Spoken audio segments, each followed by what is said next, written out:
Ladies and gentlemen, do sit down. Thank you very much for joining us here today. I would like to begin by acknowledging that we are gathered here on the traditional territory of the Algonquin peoples.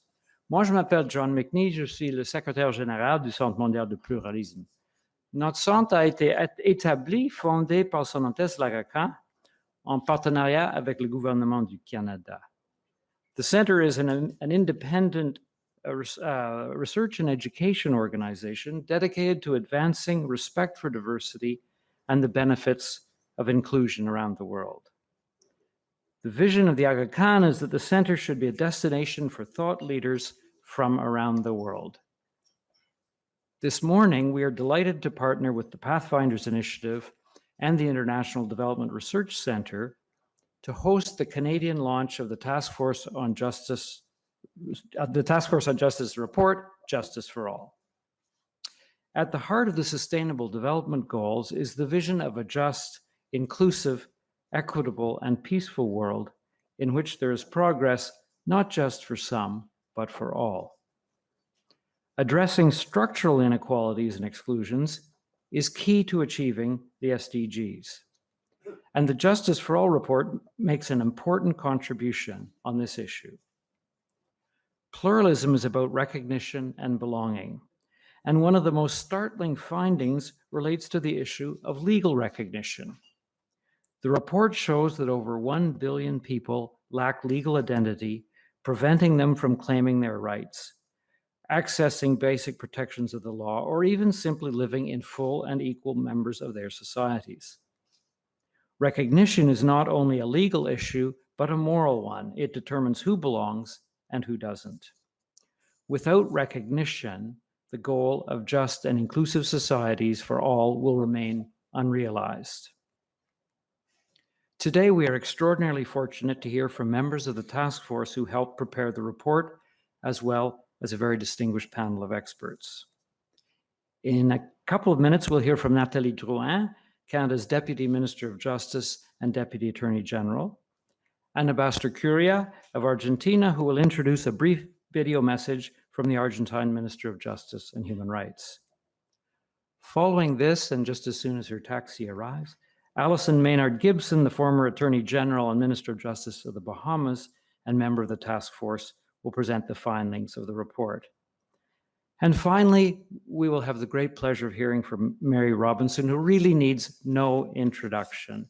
We all know her tremendous work in Ireland, at the UN, now as chair of the elders.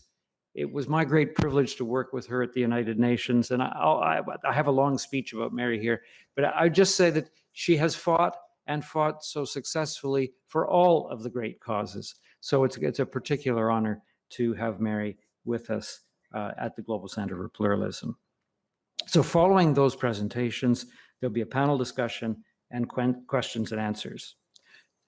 So before moving on to the presentations, I'd like to invite Dominique Charron, who is Vice President of Programs and Partnerships at IDRC, to say a few words. Dominique, welcome. Thank you. Bonjour tout le monde. I won't take up a lot of time. I just really am delighted to provide a few words of welcome on behalf of Canada's International Development Research Centre. Thanks to the Global Centre and John in particular for hosting us today. And a welcome to the panelists. I'm sure this is going to be a really stimulating conversation this morning. Quite an impressive panel of women, I might add. So delighted to be here. Pour ceux qui ne connaissent pas, le Centre de recherche pour le développement international est un organisme du gouvernement fédéral qui a pour but d'appuyer des recherches par les chercheurs du Sud pour répondre aux questions de développement dans les pays du Sud. As part of Canada's International Assistance Family or portfolio, the International Development Research Center supports research to help propulse change, positive change in the Global South, and really supports the development of strengths and organizations in the South to do that research. And so as part of that effort, we have been very honored to be a knowledge partner and a key partner in the development of this work. Some of the work echoes some of the work that IDRC has done in the area of access to justice for women and for people living either in poverty or otherwise at the margins is echoed in the findings of the report. And we have seen that the evidence-based and community-driven solutions that are necessary to tackle the big justice challenges in the countries where we work. And I'll just give two quick examples, one of which you'll be hearing a bit more about later. In Nairobi, Kenya, for example, IDRC supported the development of well-timed evidence combined with some specifically targeted legal strategies to help set in motion the major transformation and upgrading process in the Mukuru slums, and this is one of the biggest kind of slum upgrades of its kind, and this was based on efforts to improve recognition and of the rights of the people in that slum. In another example, in 5 sub-Saharan countries, including Sierra Leone, Kenya, Cameroon, Mali, Senegal, and Nigeria, different legal empowerment models have been tested in an effort to not only strengthen, but also scale up access to and respect for the land rights of women and other vulnerable groups. And Eleanor Thompson will speak to some of this work in a little bit. So finally, the task force, in our view, the task force presents a really important set of global work on the justice gap. It charts a path for all of us in the international community to make justice for all a reality. The report's findings and the recommendations, not only are they timely, but they're really pointing to how we need to accelerate to meet the not only SDG 16, but the intersection of access to justice with the entire Sustainable Development Agenda by 2030. We have a little bit more than a decade to go and an awful lot of work to do. Le CRDI est fier d'être inclus comme un des partenaires de justice pour le rapport Justice pour tous et aussi de pouvoir vous accueillir aujourd'hui avec nos partenaires pour le lancement canadien du rapport et le lancement de sa version française. Thanks very much for the opportunity to say a few words, and I look forward to the conversation.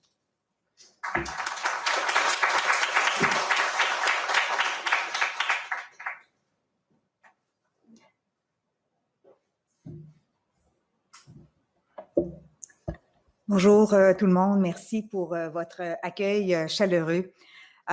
Merci au CRDI, merci Madame Charon pour votre partenariat. Merci John, and thank you in particular for allowing us to enjoy this beautiful space this morning. I too would like to acknowledge that we are gathering this morning in the traditional territory of the Algonquin. It is appropriate, I think, that we have that meeting this morning at the Center for Global Pluralism. As John said, the vision of this organization is for a world where human differences are valued and diverse societies thrive. The timing of our gathering is also important on the margin of the Open Government Partnership Summit.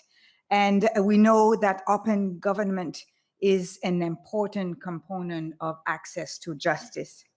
Et tout comme Madame Charon, je suis particulièrement heureuse de partager le fruit du groupe de travail et le lancement aujourd'hui de la version française du rapport. So I am pleased to have the opportunity to speak with this distinguished group today, in particular, Mary Robinson and member Allyson Maynard-Gibson. The task force works led by the Pathfinder for Peace really aims to mobilize the international communities, and we were really successful to create that momentum, that energy, and that synergy, in particular in line with the Sustained Development Goals, all the 17, because justice is really across the 17 goals, but Sustained Development Goal 16 in particular. So I would like to recognize really the leadership of the co-chairs, of the task force, Netherlands for sure, Sierra Leone, Argentina, and of course the elders represented today, as I said, by Mary Robinson. Together, you have succeeded to galvanize so many from around the world to move forward in really an unprecedented movement and manner to bring the attention of the global community to the case of investing in justice. And personally, as a member of the high-level group of Justice for Women, which was one of the task force work stream, I'm really honored to have played a supporting role in the efforts to advance opportunity to increase access to justice for women in particular. Women is another great area and great area of importance for Government of Canada. So gender equality is part of Government of Canada agenda. So the Canada's feminist approach begin with gender equality. To empowered women and girls, it's really the primary means to challenge poverty and to put an end to poverty and inequality. So during the 2018 G7 presidency, Canada made history by focusing on advancing gender equality and women's empowerment and integrating these issues into all G7 teams' commitment and initiatives. Building on Canada's commitment at the G7, Canada will host the Women Deliver 2019 next week in Vancouver from June 3rd to June 6th. So the Women Deliver Conference is the world's largest gathering of the world leaders, advocates, academics, and also activists on the health, rights, and well-being of women and girls.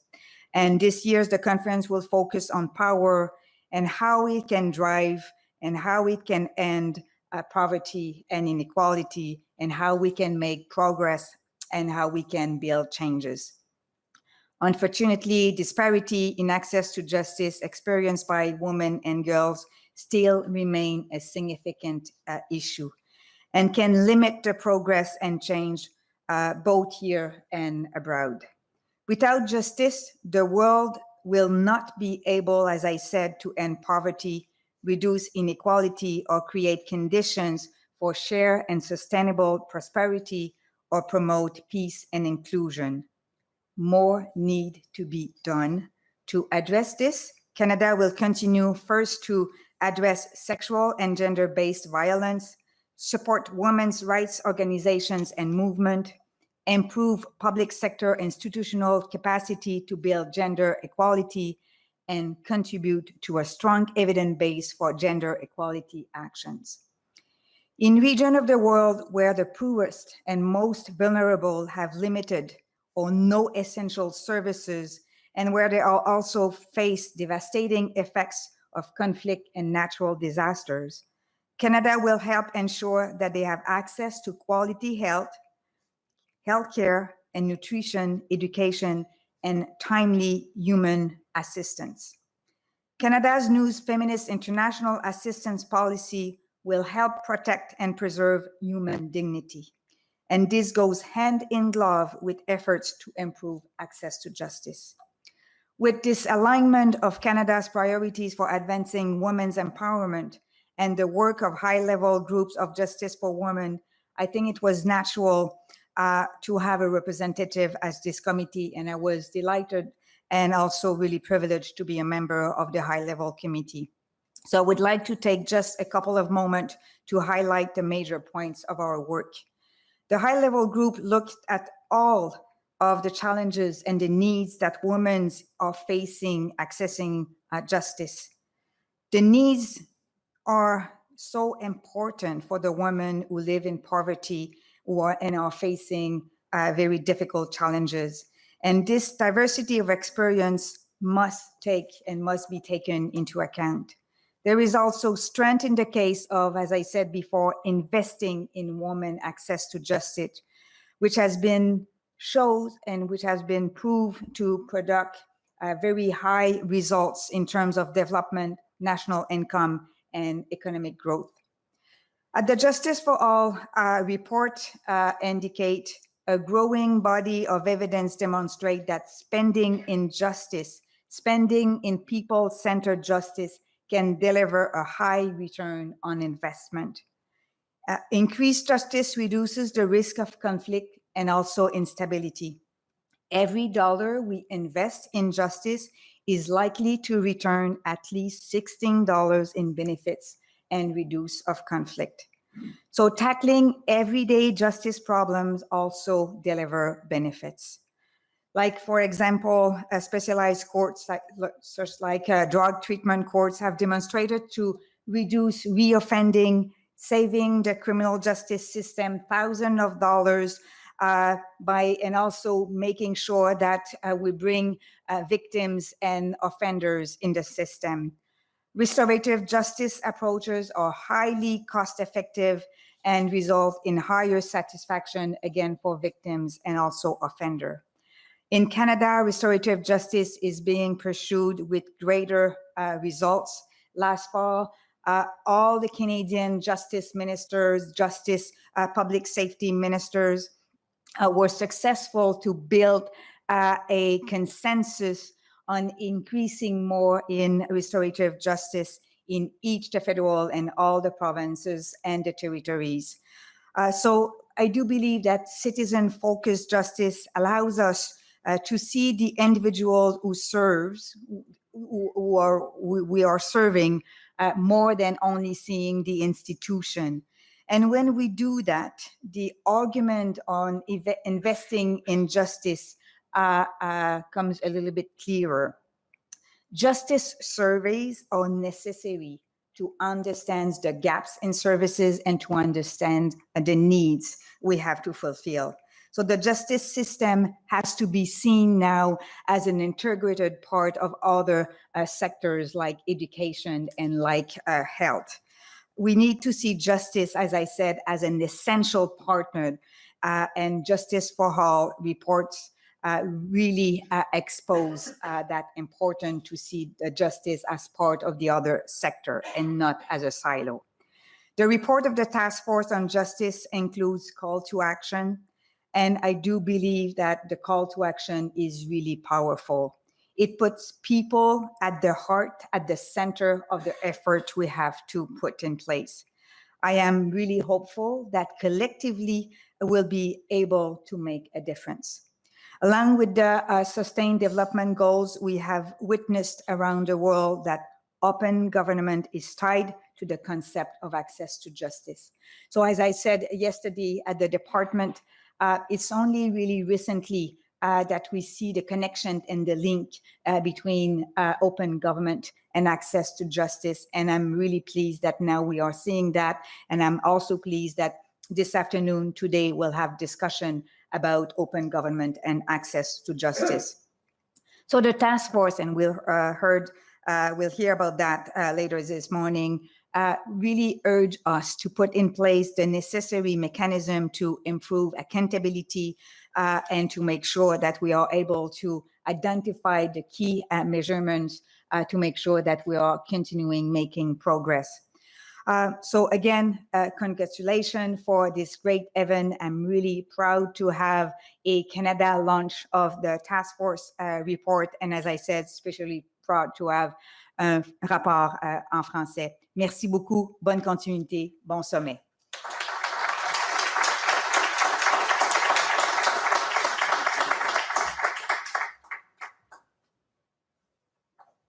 Thank you very much, Madam Deputy Minister. I do apologize, there wasn't a proper introduction. As in all partnerships, communication is key. And the one little detail we failed to communicate about was who would introduce the speaker. But my name is Micah Delonghi. I work with the Pathfinders, and we are very grateful for the partnership we've had with IDRC and the Global Center on Pluralism for this launch.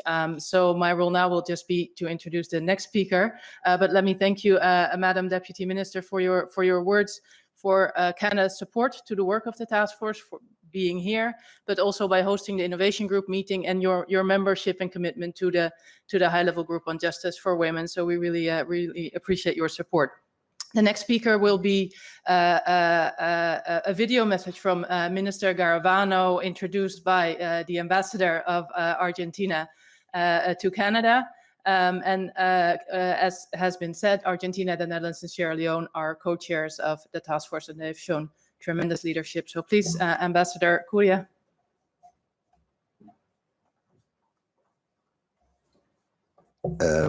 Bonjour, mesdames, messieurs. It's very nice to be here in the Pluralism Center, and it reminds me that finally in one report, the divisions between common law and civil law has been overcome with some other, like in some other forums, and finally we are in a good pluralism system. I have the pleasure to represent Minister Garavano, but I have to explain you that it's not only because I am the ambassador here, but before coming here, I worked 2 years with Minister Garavano as his head of international affairs, let's say. I know him for ages, and Garavano is a guy committed with the access to justice, open justice, and transitional justice, so everything that will be possible to be pushed forward in order to improve life of the people will be very dear to his heart. Mais en même temps, Garavano a eu des forces derrière lui, des femmes. Madame Rodriguez, qui maintenant elle est devenue vice-ministre de la Justice, et Sandra Elena, qui est notre spécialiste, la chef du département de la Open Justice. Garavano has had the possibility to record a message for all of us, so I would prefer for him to say the words, and then I will make a couple of comments, so we can go ahead if technology permits. Good morning, my name is Germán Garavano. I'm the Minister of Justice and Human Rights of Argentina. I could not attend the summit this time, but I did not want to miss the opportunity to send this message. Argentina is committed to keep pushing forward reforms to achieve greater access to justice and more transparent and effective justice. We also want to keep cooperation with other countries that way to walk this way. We have worked for 2 years in the Justice Task Force to narrow the justice gap. 1.5 billion people who need access to justice and cannot get it. With more than 30 countries, we signed the Declaration of The Hague and Buenos Aires in order to work together so that more and more people can access an inclusive, efficient, and transparent justice. Today, we will present here the final report of the task force that was approved during the meeting that I had pleasure to chair this month in Buenos Aires. This report explains the current barriers to access to justice and suggests innovative solutions to bring them down. I believe that the Open Government Project provides an excellent framework for those governments that have the political will to carry out reforms in a collaborative way with the civil society and based on the transformative vision of open government. From the particular perspective of justice, the OGP has become a very powerful tool to carry out the reforms that help us create justice for all, focus on the people, their needs, and their expectations.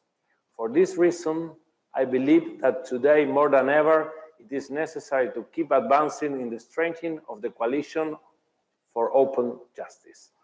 This coalition should be a space for cooperation, exchange, and international debate focused on closing the justice gap. We started building it at the last OGP summit in Georgia, and we must keep working to consolidate it. That is why I welcome to celebrate in this summit, in this an opportunity to keep joining forces for, as proposed by the United Nations 2030 Agenda, achieving more peaceful, just, and inclusive societies. It will be an honor for Argentina to co-chair the OGP by end of this year, and for us to lead on justice issues from that position and help achieve justice for all. This is our target. We work together to get it. Thank you very much, and good morning.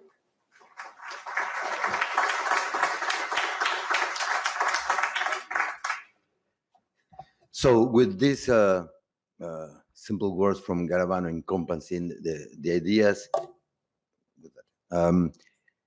I would like to stress or to highlight a couple of ideas. First, from the organizational and procedural way, the idea of pushing forward to get a coalition on justice is something that has to be established, or to get a concrete issue on that. Si on lit les journaux, les rapports accablants, disons, il y a une demande de justice à travers le monde, que ça veut dire que les défis sont éternels presque. Et comme a dit le vice-ministre du Canada, on prend l'éducation, la santé et la justice comme des éléments du noyau du gouvernement ouvert. So from that point of view, we are, Garavano is committed to push on the idea of the coalition for justice, and also to have, between inverted commas, more justice within the OGP scheme. So that's our compromise and our idea to go once Argentina will be the co-leader or co-chair of the OGP starting in September, October. But then to finish my presentation, I would like to, between inverted commas, sell our last national production, which is Open Justice, and innovation-driven agenda for inclusive societies. Sandra Elena is the force behind this great publication, which has data from the most strange sectors, and on top of that, from Mexico, Costa Rica, and some other countries. So the good news is that you don't have to carry this because it's online, or she will explain you later how to get it on it. So this is another contribution of Argentina to the big debate and to the big, let's say, needs to get concrete information on access to justice and on open justice. Ladies and gentlemen, it was a pleasure to address you. Thank you very much. And je suis très content qu'il y aura un rapport en français. Peut-être je pourrais piquer un. Ça dépendra. Et good morning and thank you very much.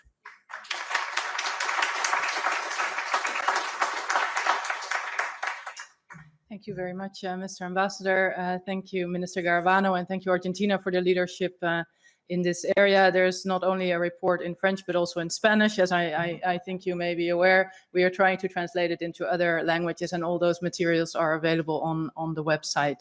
It is now my pleasure to introduce to you Ms. Alison Gibson, Maynard-Gibson, former Attorney General and Minister of Justice of the Bahamas. She was supposed to arrive here last night, flying in from Boston, but her flight was canceled because of the weather in the northeast of the United States. And so she's been traveling all night to be here with us. We're very grateful for that. She has been a member of the Task Force on Justice, and she came all the way here to present you with the contents of the report. So please, I invite you to the podium.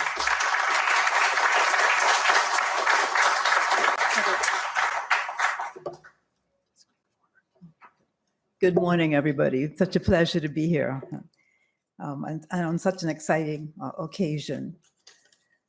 So I'd like to thank, I missed the minister's remarks, and I'd like to thank her for them and thank the Center for so kindly hosting us. Okay. You know that the task force was chaired by the ministers from Argentina, whom you heard, the Netherlands, Sierra Leone, and the elders. We have one of them with us this morning. And you know that it is an initiative of the Pathfinders for Peaceful and Just Societies. I'll show you very briefly the members of the task force and their Sherpas, the co-chairs and their Sherpas. These are the members of the task force. I think we can put this PowerPoint up online too if you would like to see it. And I'll go straight into the substance of the report.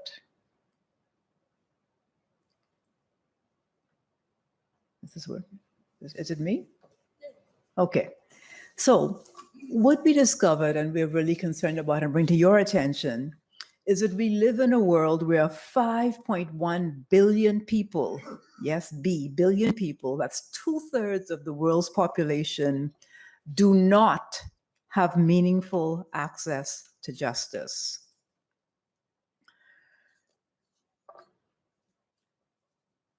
We show here some of the problems.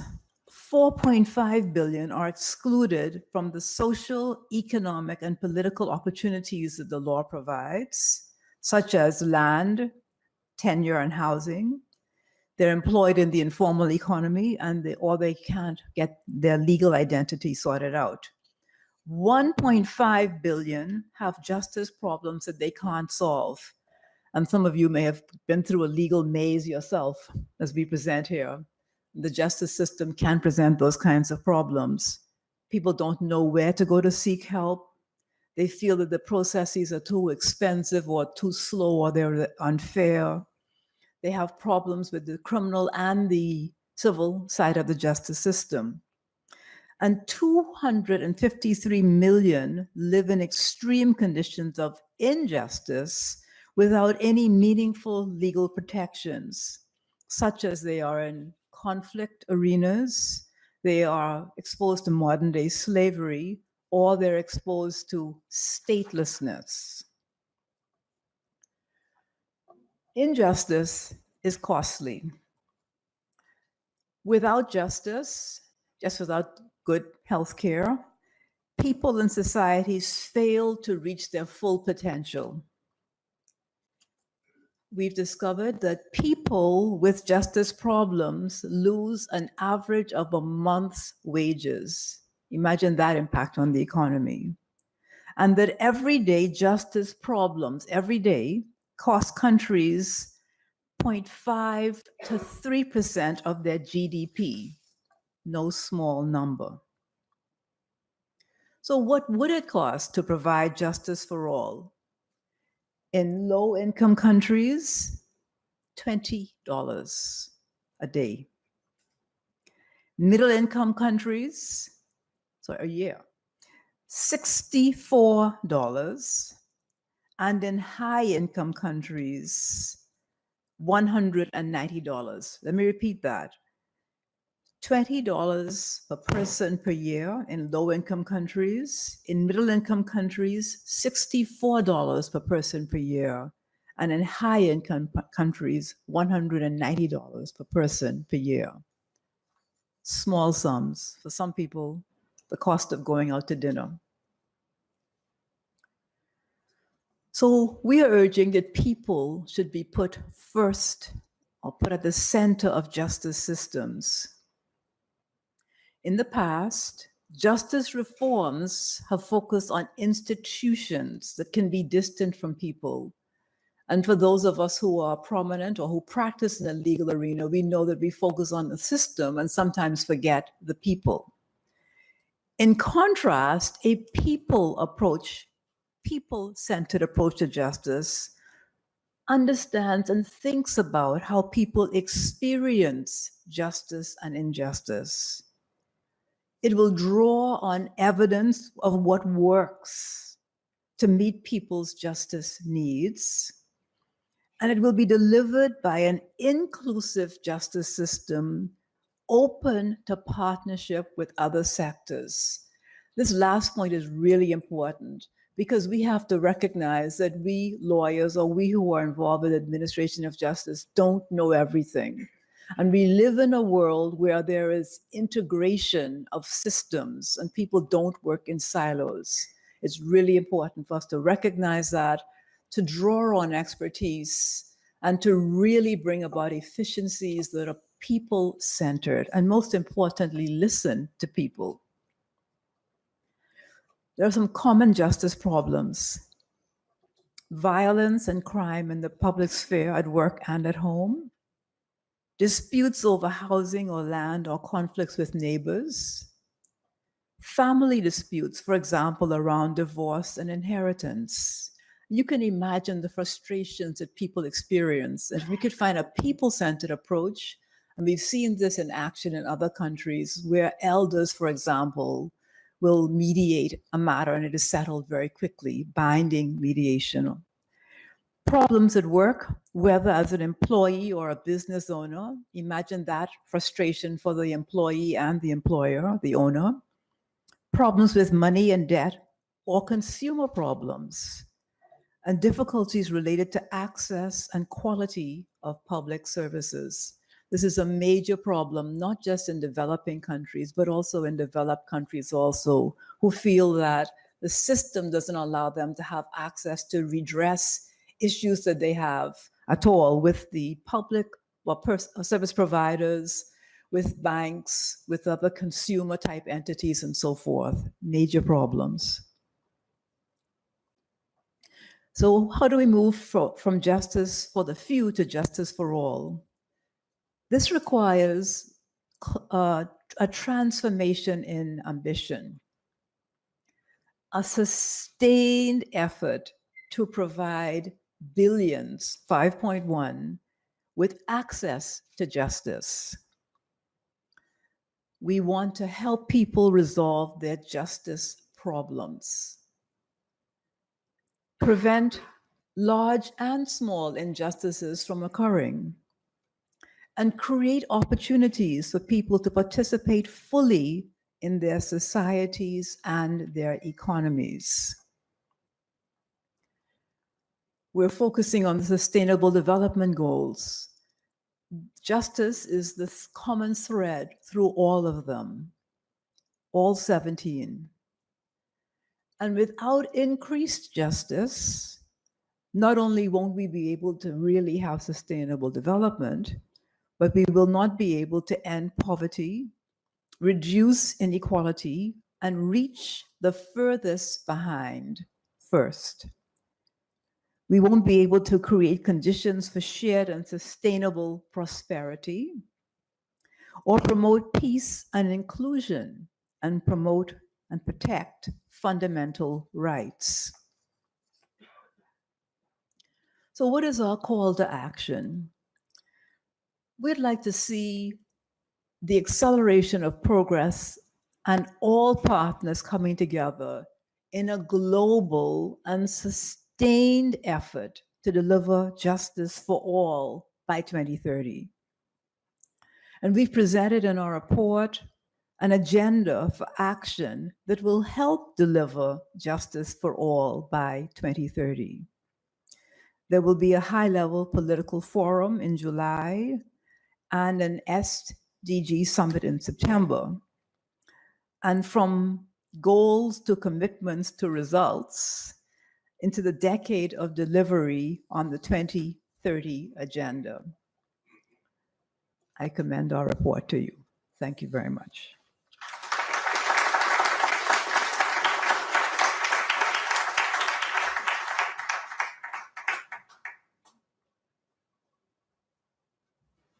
Thank you very much, Alison Maynard-Gibson. We admire your stamina standing here before us after such a long night of travel, and we thank you very much for this, this way of representing the report.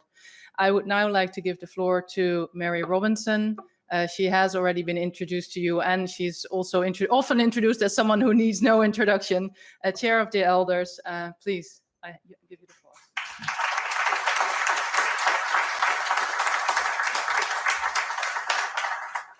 Merci et bonjour. C'est vraiment un grand plaisir de revenir à Ottawa pour cet événement.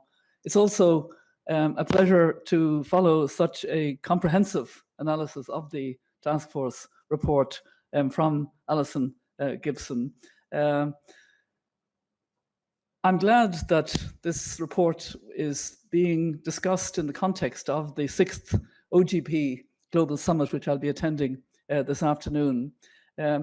The Elders, as I think you know, is a group of global leaders working for peace, justice, and human rights, which was founded by Nelson Mandela. And we're pleased that Hina Jelani, as you saw, is a co-chair of the task force on our behalf.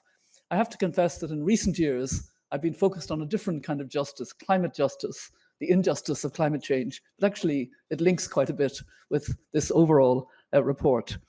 And 10 years ago, I was a member, I think it's 11 years ago now, I was a member of the Commission on Legal Empowerment of the Poor. And our report in 2008 found that more than 4 billion people lived outside the protection of the law, meaning that they didn't have effective access to legal systems when they needed them.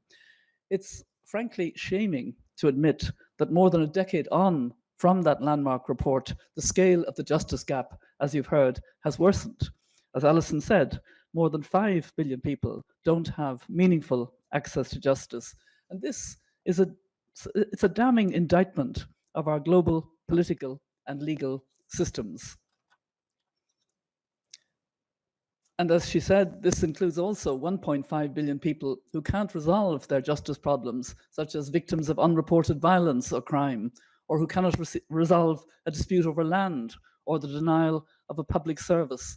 And what we know is that such situations can have a kind of cascading impact on individual lives, on families, on communities, and the wider social fabric. Many people become unemployed. Around a third of people with a justice problem are likely to experience a physical or mental health problem. And as Martin Luther King reminded us, injustice anywhere is a threat to justice everywhere. And as we've heard, justice is a thread that runs through the 17 UN Sustainable Development Goals. Without access to justice at every level in society, we stand little chance of achieving the wider SDGs. World leaders acknowledged this when they signed up to the goals in 2015, and our challenge today is to hold them to account, and also to put pressure on donor governments and multilateral institutions. Meanwhile, the failure to provide justice is costly. And again, Allyson has gone through these figures, but I think they're worth repeating. And I'd like to begin with estimates from some governments. Recent estimates from the British government show that unresolved disputes and serious legal problems may cost that economy up to 3.5 billion annually. On a global scale, violence against women is estimated to cost between 1% and 4% of GDP. The financial costs to private businesses have been found to be as high as 3.7% of GDP in Peru and 6.5% of GDP in Bolivia. In the United States alone, the cost of intimate partner violence exceeds 8.3 billion per year.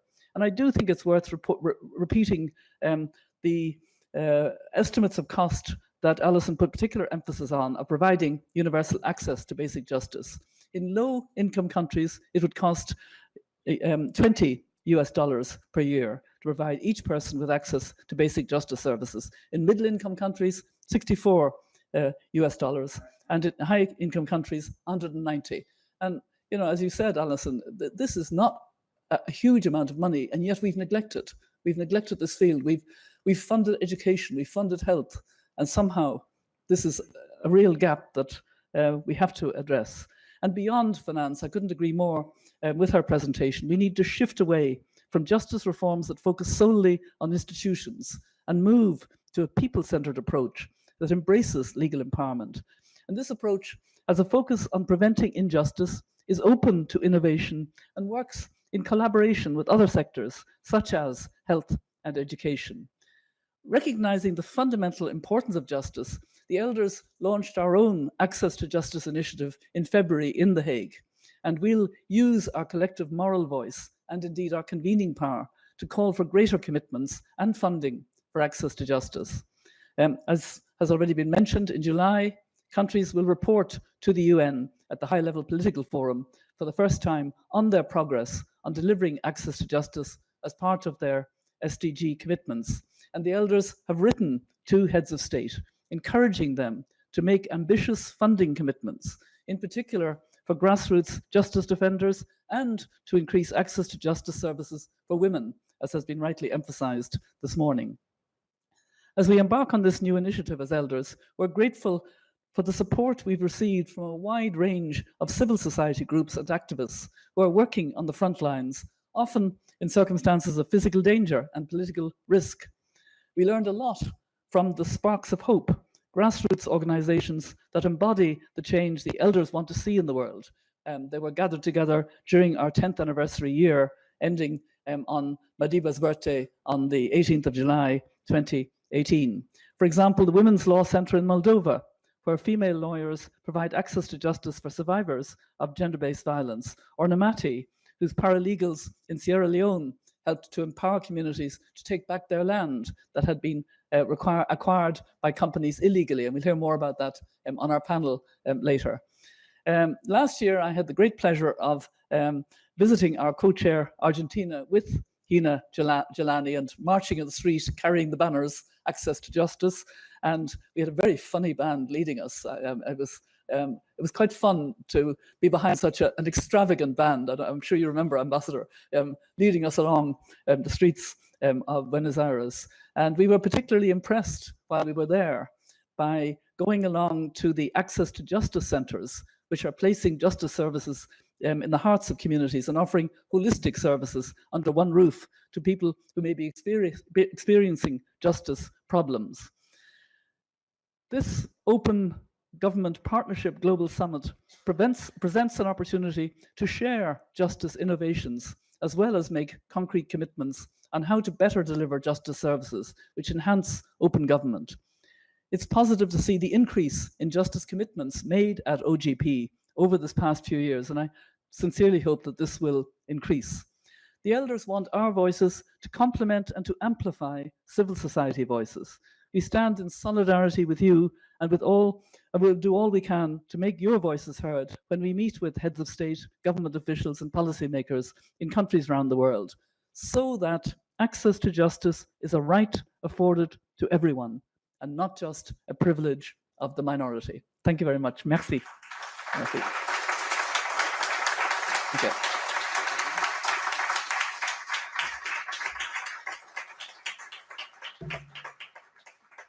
Thank you so much. What a fantastic contribution. My name is Arianna Hana. I'm the director of the Inclusive Economies programs at Canada's International Development Research Center, and I have the great honor to chair the next panel. I am not allowed to introduce Mary Robinson anymore because everybody said he. But just to say, it's like when my 15-year-old daughter this morning asked, "Why do you look so happy getting up 7 o'clock in the morning?" I said, "I get to be on a panel with Mary Robinson." This is such an honor. Thank you so much for being here and your introduction. Can I ask the other panelists then to come to the podium as well, and introduce them as they take their seats. On my far left, on your right is Marieke Weirda, who is is with the Dutch Ministry of Foreign Affairs, and she is the rule of law coordinator and has a long reputation, history of working on transitional justice for about 20 years, starting, I believe, with the Yugoslav Tribunal.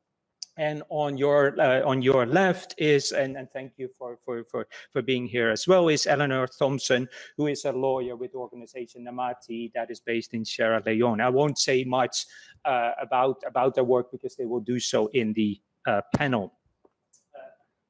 Let me start off. Is the mic working? Thank you so much. Let me start off with. And I think Ms. Robinson, you have already given some indications of that, but those numbers are really, that the report presents, are really striking. 5 billion people, 2/3 of the world's population lack meaningful access to justice. 4.5 are excluded from the opportunities that the law provides. We've also heard your and the earlier main recommendations for a people-centered approach to justice. Now, to start the discussion, help us please put a human face to these huge and overwhelming numbers. Can you each, and if I can start with Ms. Robinson, can you give us an illustration of 1 or 2 justice issues that come to mind from the context where you have worked in? Well, speaking about access to justice in Ireland, I think one of the things that's happened recently is the use of technology very effectively, so that it's possible for online services to actually help people to solve justice problems before they go to court. And this is actually quite useful in particular societies. What I'm very interested in is hearing more about Namati's work in places like Sierra Leone. I know Namati's work in Kenya on a wind power problem for the Maasai indigenous peoples, because it was the biggest wind power project in Africa, and they just didn't think about pastoralists having land, and the wind power wasn't going to service them at all. But Namati helped my friend Alice. I'm an elder. I'm not so good on names at this stage. But anyway, helped her to actually stop the whole project until consideration was given to the. And that's just a kind of major example of where just having access to justice, knowing you have rights is so important, and it made such a difference to that community. So, it has been rightly been mentioned, access of women to land rights, to access to remedies for violence in the home or violence anywhere. All of that has a huge effect on communities, and that's what we have to think about also. Right. Maybe then turn to Eleanor. Maybe you can build on that. Thank you, Ambassador Robinson, for giving that example of some of Namati's work in Kenya. In Sierra Leone, one of our greatest assets is land.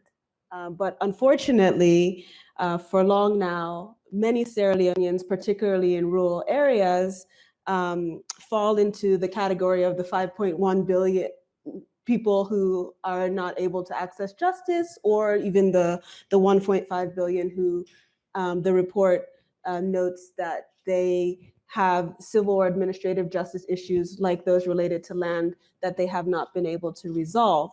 And an example in one of the cases we've worked on is in 2012, there was an investor in oil palm who essentially entered into a one-sided land deal with traditional authorities, the chiefdom authorities, with no involvement of landowners.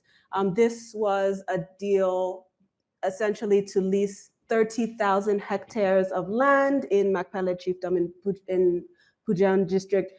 That area is essentially the entire chiefdom, which means people's villages, their water sources, their farms, their livelihood sources, everything falls within the land that was given for this oil palm investment. Landowners received less than a quarter of the amount that they should have been receiving in rent. There was no compensation for crops or economic trees that had been on the land. There was no provision made for land for them to engage in farming or other livelihood activities. And so obviously the communities felt, helpless as to what they could do. And they didn't feel that they had any rights, neither under the agreement that had been made, nor vis-a-vis the company or traditional authorities. And the land justice challenges that we see, like the one in the Makpele chiefdom, are really due to a number of factors, including outdated laws, women's inability to access land because of customary laws, lack of grievance redress mechanisms. So in this case, what could the landowners actually do to enforce rights that they didn't even know that they had at the time against the company? And then obviously insufficient legal assistance to communities or individuals who are engaging with these investors. So what we've seen is we've seen that even where you have legal or policy reforms, like the National Land Policy of 2015, which is rather progressive, those don't really have much meaningful effect without really a participatory approach. So this people-centered approach that the report really emphasizes, where you have the community being a part of, for example, demarcation of their lands and mapping exercises that facilitates land titling, which then puts them in a position to be able to bargain or negotiate with an investor who is coming in. They know how much land they have, they know what they're working with. And so part of what we've been able to do at Namati, for example, in this example in Makpele chiefdom, was to, through legal empowerment, through helping the various communities within that chiefdom to know what the law says in terms of what a lease agreement, what the terms of a lease agreement should be in the provinces in Sierra Leone, as well as what their rights are vis-a-vis the lessor, the investor, and then also helping them to actually carry out participatory mapping, and then having consultations with them, helping them in the actual renegotiation of an agreement with the company. So that 30,000 hectares eventually in a renegotiated agreement was reduced to 2,320 hectares. The new agreement includes provisions on crop compensation, environmental standards, and also even profit sharing. So they're and an outgrower scheme. So they're getting benefits from their own land in addition to the development project of the investor. Of course, it also helps to have a Harvard Law graduate like Eleanor. I want to come back to that later, perhaps, on how this works. I'm stunned by the figures in the report on the affordability, and I think affordability should be a secondary issue, but it is really, really important. But before I come back to that and how does this work, maybe from your experience, similar, is like give examples of main issues on justice and processes that help overcome the barriers. First of all, just allow me to thank Canada, thank the Center for Pluralism, but also IDRC and other partners, Argentina, Sierra Leone, the elders, everyone with whom we've been able to partner as the Netherlands on the Task Force on Justice. I bring greetings from my minister, Sigrid Kaag. She's extremely devoted to this issue, and she would like to also keep working on this. Many of us have worked towards the high-level political forum and want countries to make concrete commitments there on this agenda. But we will keep working after that too, and then we will need to see how we implement this agenda on the country level. And we are there to stay the course. And OGP is also an important part of this picture. Right. In the ministry, I work in a unit that looks at conflict in fragile and conflict-affected states. But I myself, grew up actually in a country which is in that category, and I'd like to cite an example from that country. I grew up in Yemen, and one of my childhood friends, let's call her Jamila, she married, as is very typical in Yemen, extremely young, at the age of 16. In Yemen, many men carry guns, and her husband was cleaning or fiddling with his gun. The gun ended up going off, and it shot her in the stomach. Her husband ended up divorcing her because he was not sure that she could bear children. You can think of the string of problems that is associated with this. But for someone like Jamila in a rural context in Yemen, there would be virtually no place to go with the complaints about this. The first port of call would probably be the families who would try to intercede with the husband to ask him to change his mind. There were no children from the marriage, but if there were, she would have lost custody of those children. She would have no property rights to speak of.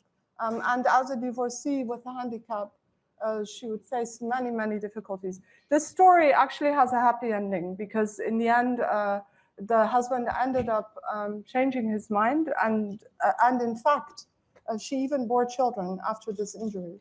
So, but this is just to indicate, I think, the depth of the issues we're facing. The Task Force on Justice report can have this stunning effect because the extent of the problems we face are enormous. But I think we should bear in mind that there are also very serious problems that we have to resolve. You know, the problem of Syrians living outside of their country who faced massive human rights violations. These are parts of the challenge, and we will have to find solutions to deal both with the lighter end of the spectrum and with the very, very serious end of the spectrum. Thanks so much. And like I said, I want to come back maybe at the end to the practical solutions. And like I said, the cost is really important, how that works.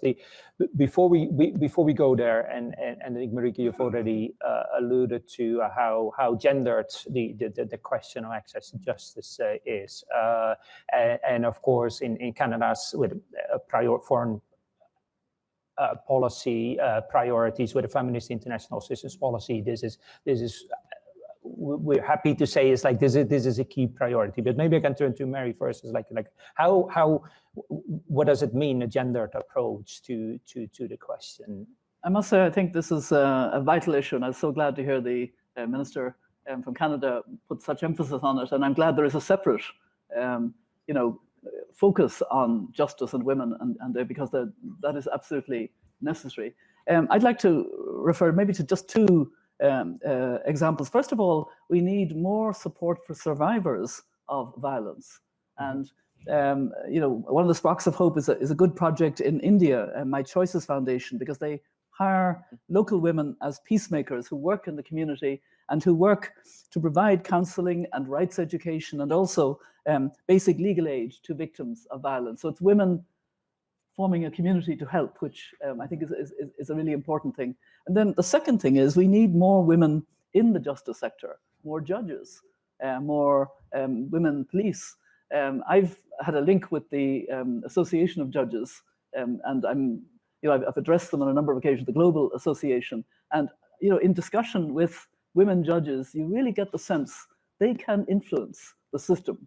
I've seen that in Ireland when we got, the Chief Justice presiding over the Supreme Court. She really made a number of changes, some of them obvious changes, but they weren't obvious until she made them.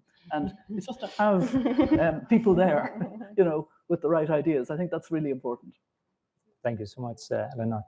Yeah, just following from that, we can't really talk about access to justice or a gendered approach to access to justice without talking also about equitable access to resources. So in addition to issues of violence against women, we also need to talk about economic protections of women or economic empowerment of women that then affects how they are able to both experience and access justice.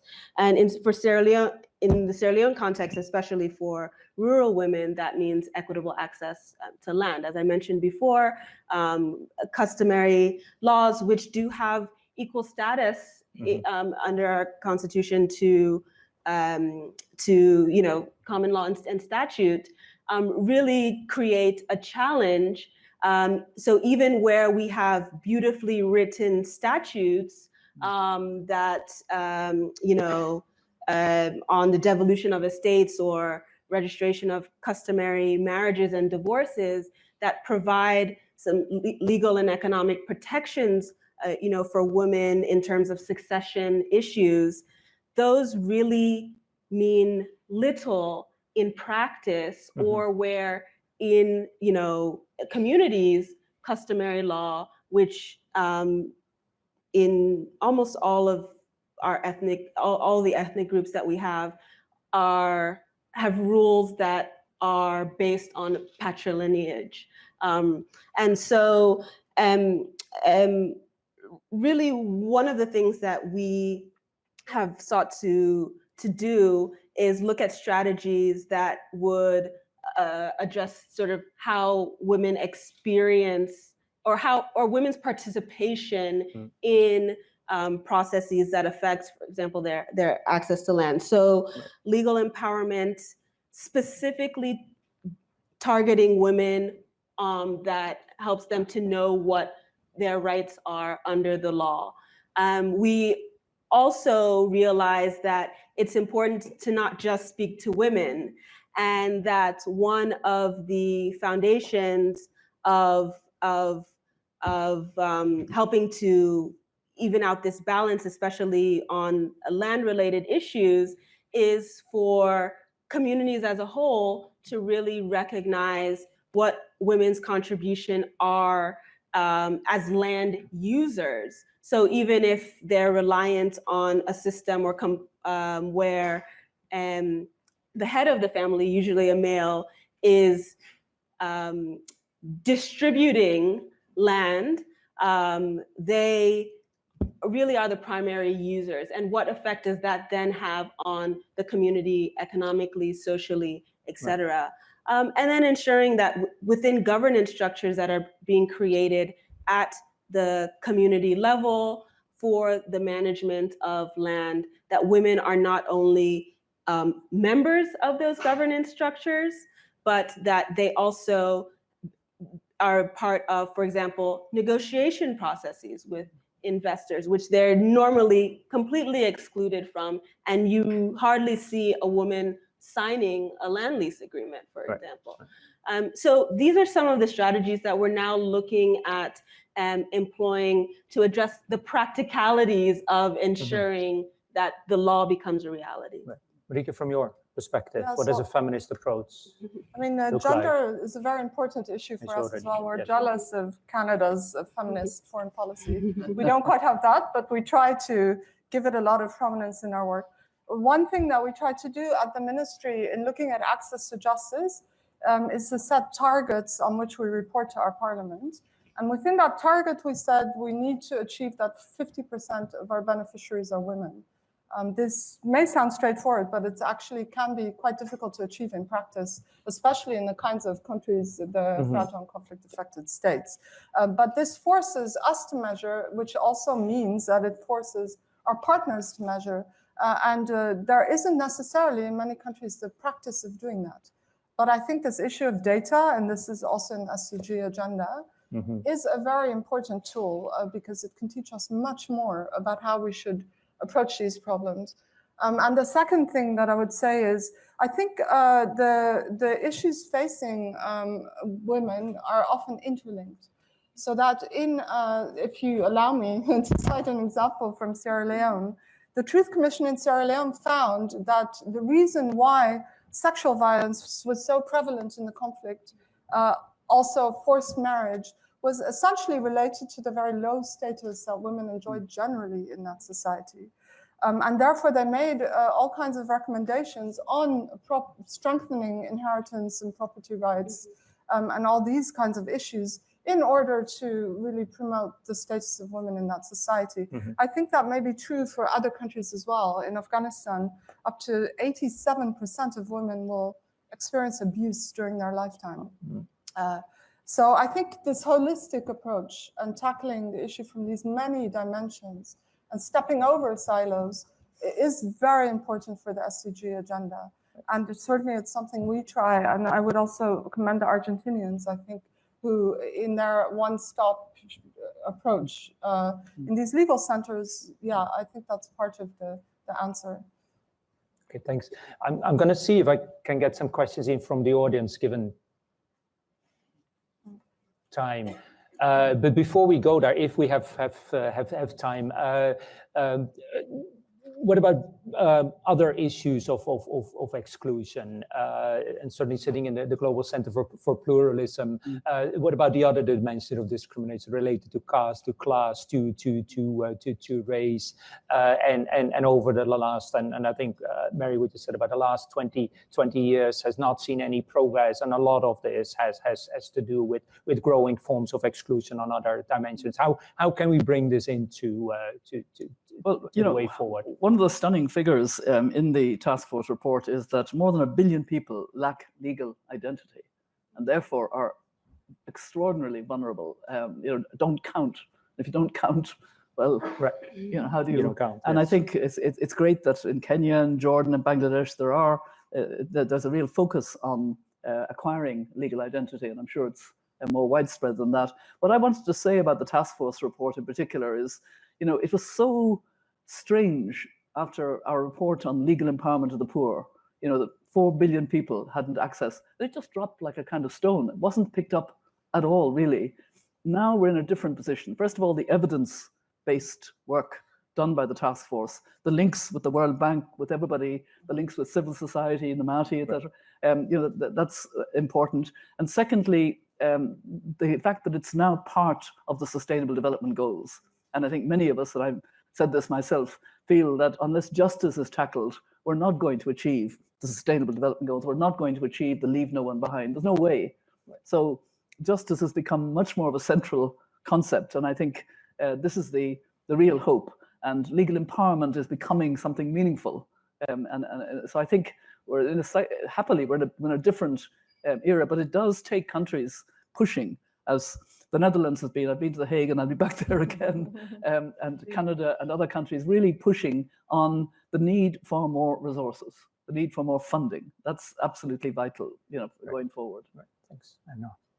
Yes, the one thing that the report emphasizes is that this mission, this goal of justice for all is in and of itself a process of inclusion. Is that if we're going to achieve that, we have to be able to bring citizens in as part of the effort to achieve justice. I think even at the end of the report, there's an admonition to citizens to really be part of these efforts, that it can't just be left to governments. And some of the strategies that we've been using or models that we've been using, such as legal empowerment, are geared exactly toward that, to bridging this gap between, whether it's those in urban and rural areas, it's bridging gaps between citizens who, for whatever reason, feel marginalized, and those who have more privilege. And so it's really getting citizens to understand not only what laws and policies are, but really what citizenship is about and what that means in the context of contributing to helping to bring everybody, up, to move everyone forward. And so I think that we're getting there. We're moving. What the report proposes and the approach it takes in terms of encouraging a really participatory approach, and is the start. We just have to keep moving along that road. From our point of view, I think that access to justice and inclusive or open government are, maybe if we're serious about being people-centered, to many people, they may be very similar issues. And people may not differentiate so strictly as we do as professionals to say your contact is with the justice system or with another branch of government. It's more about how they're being received, how they're being heard, whether their needs are acknowledged, and whether they are genuinely treated with dignity in that process. So I think the SDG agenda presents this real opportunity to step outside of those silos and step over professional kind of gaps. Inclusivity also and access to justice, I think, are both inoculations or immunizations against conflict. Right. I mean, we can all remember how the Arab Spring got started by Mohammed Bouazizi, who burned himself because he was being plagued by the police and he had nowhere to go. So I think the prevention agenda, it's also very important for the Netherlands, is also an essential part of this. And only by giving more access to justice and more inclusive political processes at the front end will we be able to prevent everything that conflict brings at the back end. So that's a high priority for us. Thank you so much. I'm going to come back to you for the main recommendation at the end of the, and I'm going to ask you permission. We're probably going to run slightly over time, but I have 3-4 people have indicated they want to make a contribution, ask a question. So with your permission, we will do that. I'm going to ask you to briefly say who you are and keep your comments short if you can. And I'm going to start on my left, sir. And then the lady next to you. Thank you. So my question is basically, sorry, I'm Irvin Waller. I work primarily on crime prevention and victim assistance issues. I've just been in Rome for the EGM, so I've heard a presentation like this. I congratulate you on it being particularly clear. I want to also congratulate the Dutch government on actually setting targets. The reason I put this T-shirt on this morning is that governments, I think, have done very little to actually engage with the SDGs. So the Dutch government, yes, Sierra Leone, yes, Argentina. I live in Ottawa, and I have yet to meet somebody who's actually heard of SDGs. And this is a city of public servants, and you meet people in parliament, you meet senior public servants. So I think there is a really critical issue as to how we're going to engage governments in doing this. And I was at the EGM in Rome around violence prevention. And if you just take the United States, if they actually use the knowledge they have to stop violence against women and street violence, they would save something of the order of $70 billion. That is almost exactly $190 times the population of the United States. Another way of looking at it is that the United States spends $87 billion on prisons. And if it incarcerated at the Dutch or Canadian level, it would also save $70 billion. But I think this idea that it's cost effective is incredibly important. Right. But I think governments have to be spending much more on engaging cities, city of Ottawa, for instance, in actually discussing these, like Nuremberg or Malmo, or else all this wonderful talk is going to be wonderful talk, and 10 years from now, we're going to be no further forward. And in fact, the amount of money on access to justice is going to have dropped even more from the 40% that it's already gone up. Thank you so much for the contribution. I think it strongly reinforces the messages that the report and the panel. Thank you. And my name is Yasmin Hortensi, and I'm a member of Parliament, and I'm the chair of the Commonwealth Parliamentary Association. And we do talk about SDG goals. But I have a question for you. As I was reading it, 60% of the population in Sierra Leone live outside Freetown. And so access to justice becomes problematic, and tribalism or tribal heads do it. So I would like to know, what is the solution to this? Do you have elders that can be trained as maybe not pseudo-justice, but can be trained so they can tell people, here are the options available to you? Because there are 1.5 million people who don't even know that they have a justice problem. So your solutions would be really welcome. Thank you. Absolutely. Thank you so much. The gentleman standing in the back.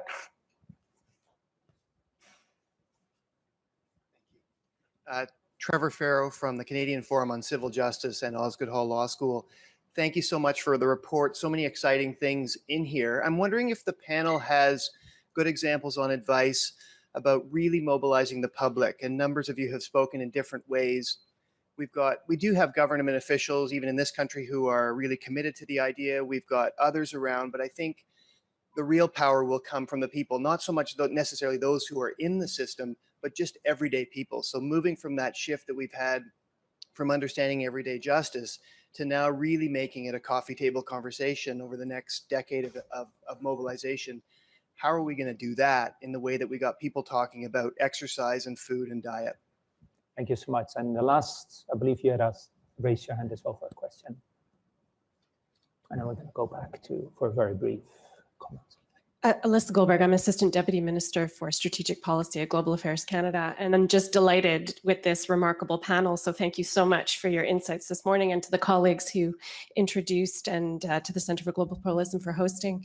In fact, I had a similar question around informal justice, because of course the report really places the emphasis on the formal justice system, but the handshakes that we have to make with informal justice systems, particularly in fragile and vulnerable environments. It's certainly something I have been challenged with when I've been posted overseas into a number of difficult environments. And how do we make this effective handshake, particularly for women and girls who in informal justice systems tend to be doubly disadvantaged in those environments and lacking voice. And just to reinforce on the SDGs, since I have a platform, we actually are in the midst of developing a national strategy on the SDGs. And so I hope everyone in this room will get involved. Our colleagues at ESDC have launched an online platform in order to develop the national strategy. They're doing outreach in cities across the country. So now is your opportunity to have your voice heard on what our targets should be for our SDG strategy. Thank you all so much for those contributions. I think I'm going to turn back to the panel for last concluding remarks. I think two key questions around the mobilization of communities around the world, and also a strong demand for knowing more about practical solutions, particularly around informal justice. So can I turn back to you in the same order? I know this is a huge task, but okay. Yes, very good points and questions from the floor. I agree that the Sustainable Development Goals are not sufficiently known. I always wear this badge now. First of all, because it's the only badge in the UN that I really like. You know? So, the t-shirt is that's not bad. but I wish it was more, you know, I wish somebody would get thousands of them and spread them around so that we actually, you know, greet each other with, you know, with this commitment kind of, you know, thing. But I wanted to make a point that links with my preoccupation with climate justice and with the fact that people are beginning to really understand now that something has changed fundamentally and we need to get worried about it. And the children have helped a lot by coming out of school, Fridays for Future, and mainstreaming intergenerational justice. We cannot get that climate justice, intergenerational justice, unless we completely link it with the Sustainable Development Goals, get out of our silos. So build on the growing awareness of climate issues to make that also an awareness that the Sustainable Development Goal issues are completely linked. And then we are, you know, having a holistic approach and leaving no one behind. And it's completely relevant to what we were saying. I just wanted to talk about the informal justice, the last question, and more reflect on the difficulty I had when I had the honor to be appointed the special envoy to the Great Lakes. I was told I was the highest woman mediator in the world, and I said to Ban Ki-moon, well, not before time, you know. You know, the fact that in 2013 I was still kind of the first woman doing something, you know. Well, anyway, the UN has improved and now has its parity, etc. So, but the point I wanted to do it, putting a lot of emphasis on including, in particular, women's groups. There were times in Goma when I had to throw out the men so that I could speak to the women on their own, because in the mixed group, the women would not speak. And there were so many issues. And eventually we formed a women's platform of women from DRC, Sierra Leone, Burundi and Uganda, which I'm glad to say is still going on, in order to get all of these issues with a strong women's voice, women's participation, because otherwise nothing was going to change, especially on the violence against women that was so prevalent. But believe me, it was so difficult. That's really the point I'm making. And all those barriers are there. And that's why we have to work very hard. Thank you so much. Anna. Yes, so thank you very much to the Honorable MP and the Assistant Deputy Minister for your questions on the informal justice system and what we can really do to address this access to justice challenge. This is taking place in the margins of the OGP Global Summit. And Sierra Leone is currently working on its third national action plan. And we are working to ensure that, again, there's a commitment on access to justice that focuses on expanding community-based justice services, as well as strengthening local redress mechanisms. And that doesn't necessarily mean traditional authorities. It could, but it also even means looking at local governments, the district councils, and what roles they can play as redress mechanisms. There are 29, I believe, local governments that are members of OGP, or that are something, 20-something. And I mean, this is an example of how we are thinking about making commitments on justice closest to where it needs to be delivered. There was a study done by OSIWA last year that looked at how citizens experience justice, especially in rural areas. And where you have only 8% who are using formal courts versus 13% or so that are getting assistance through informal organizations, and where you have a much higher resolution of cases being solved through informal justice mechanisms, 54% actually being solved or resolved through informal justice mechanisms, as opposed to 18% being resolved through formal courts. You have to develop a reform agenda centered around expanding like community-based services, whether it's deployment of paralegals.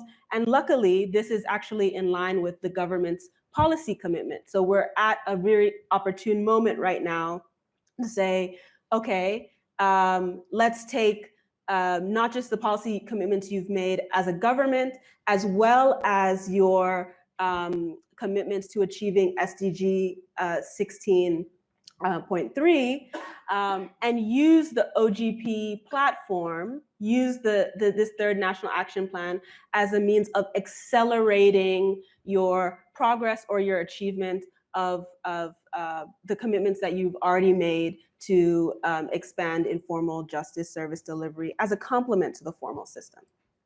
Thank you so much, Marieke. Yeah, just briefly, just on the informal justice system, I think it's worth noting that even in countries like the Netherlands, most people resolve their legal problems outside of the courtroom.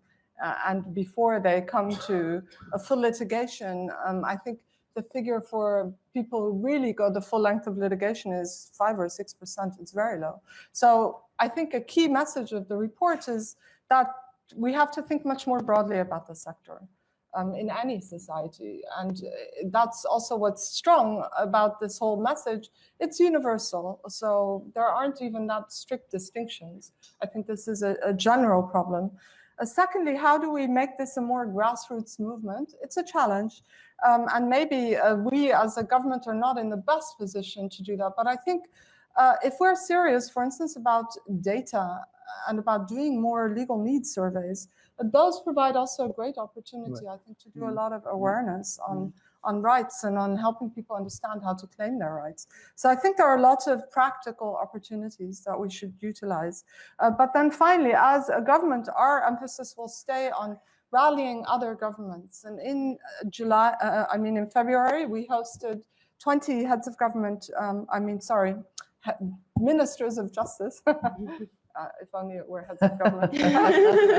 I'm dreaming, I think. But, ministers of justice in The Hague, and we really emphasize with them the need to make concrete commitments on people-centered justice. In June, we will host another 15 G7 plus ministers from fragile and conflict-affected states. We'll be doing the same with them, and then we hope to take this process forward and to form a group of countries from across the world that are really interested in pursuing this going forward. Right. So we would encourage all of you to join us in these efforts. Thank you so much. I think, thank you so much. We've come to the end of the session. I want to thank the audience that was here. I apologize for not having more time for questions. I also apologize for not recognizing the people that I should have recognized in the audience. I want to thank the Global Center, John, for hosting this with us. Of course, the Deputy Minister for being here and your inspiring words. Colleagues from Argentina, Ms. Maynard-Gibson, of course, for making this hard journey from Boston, and thank you for your inspiration. And of course, the panel, Mary Robinson, Eleanor, Thompson, and Marieke Weirda. Thank you all for your contribution. I apologize for missing people. Thank you for the partnership. Thank you for the inspiration. I think it's very clear what the challenge is. I think the point the report has made about we can do things about it. We have solutions. It is affordable, but we need to do more to mobilize the communities. Marieke, thanks for those last words, and do that in an inclusive manner with all sectors as a core part of the SDGs, and we'll buy the T-shirt or at least the pin. So thank you for that as well. Thank you, Micah, for the partnership, and I'm going to turn over to you for a few last words about the next steps of this work. But thank you so much.